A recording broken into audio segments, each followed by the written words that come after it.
大家好，我是西欧空调的胡师傅。刚才接了个电话，他这个空调呢说一会儿制冷，一会儿制热，带大家上去看看。他这个空调呢是半夜会自动开机，开就关了，带个小包就行。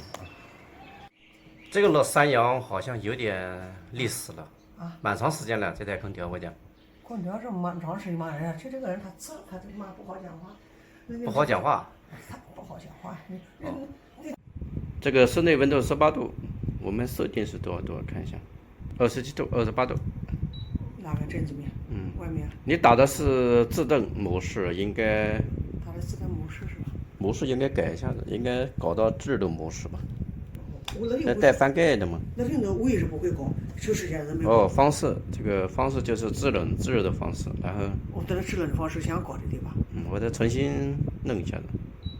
太阳。我也在实际上的。打太阳的话应该就不会了，因为自动模式的话，它会产生这个。一看冷，一看。对，高乙24，它会制冷，低乙24。它有这个那个有点。制热，知道吧？是这么回事。是这样的。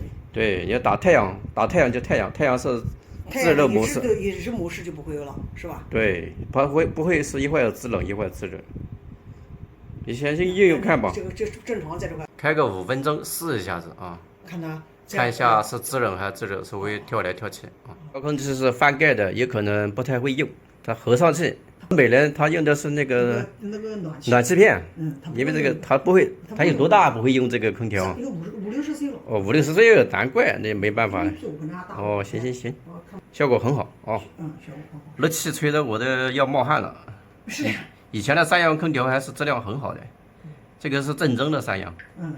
这空调很快就搞好了，就收那个上门费啊。